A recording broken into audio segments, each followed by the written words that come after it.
ఏపీలో సంచలనం సృష్టించిన YCP MLC Anantha Babu driver Subrahmanyam హత్య కేసు పునర్విచారణకు కాకినాడ జిల్లా ఎస్పీ ఆదేశించారు. విచారణాధికారిగా ఐపీఎస్ మనీష్ దేవరాజ్ పాటిల్ను నియమించారు. 60 రోజుల్లో డీజీపీ ఎస్పీకి నివేదిక ఇవ్వాలని ఆదేశించారు. నివేదికతో కోర్టులో అదనపు ఛార్జ్షీట్ దాఖలు చేస్తామని పోలీసులు చెబుతున్నారు.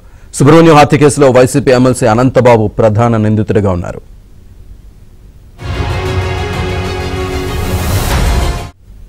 ఇదే అంశానికి సంబంధించి పూర్తి డీటెయిల్స్ మా కరెస్పాండెంట్ అప్పారావు అందిస్తారు. అప్పారావు. శ్రీనివాస్, రాష్ట్ర వ్యాప్తంగా పెను సంచలనం సృష్టించిన వైసీపీ ఎమ్మెల్సీ అనంతబాబు డ్రైవర్ హత్య కేసుకు సంబంధించి మళ్లీ విచారణ వేగవంతం అయ్యే అవకాశాలు మొదలయ్యి గడిచిన వైసీపీ ప్రభుత్వ హయాంలో చోటు చేసుకున్న ఈ హత్యకి సంబంధించి నిందితుడు వైసీపీ పెద్దలకు కావాల్సిన వ్యక్తి కావడంతో పోలీసులు విచారణ పూర్తిగా నీరుగా తీశారు. అదేవిధంగా ఛార్జ్ షీట్ దాఖల్లో కూడా అనేక లోపాలమయంగా ఉండడంతో కేసు దాదాపు పట్టకపోయింది.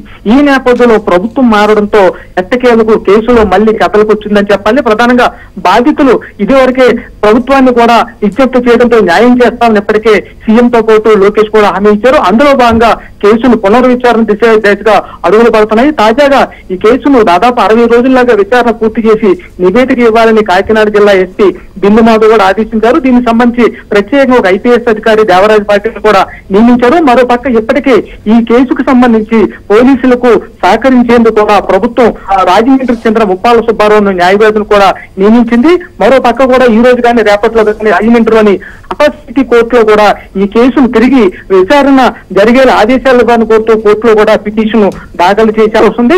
రకంగా చెప్పాలంటే గడిచిన వైసీపీ ప్రభుత్వ హయాంలో ఈ హత్య కేసును పూర్తిగా నీరుగా తీశారు. తన డ్రైవర్ తాము నొద్దకి పనిచేసిన డ్రైవర్ ని తానే చంపానని స్వయంగా అనంతబాబు కూడా ఒప్పుకున్నట్లు అప్పటి కూడా ప్రకటించారు. అయినప్పటికీ కూడా ఛార్జ్ షీటులో గానీ అదేవిధంగా నిందితులను గుర్తించడంలో గానీ ఏ విధంగా కూడా పోలీసులు ముందుకు వెళ్ళలేదు. ఈ నేపథ్యంలో రాష్ట్ర ప్రభుత్వం తిరిగి ఈ కేసును సాంకేతిక ఆధారాలు సహా మళ్లీ తిరిగి మొదటి నుంచి కూడా విచారించే అవకాశం ఏర్పడిందని చెప్పొచ్చు. Srinivas. Right Apparao, thank you.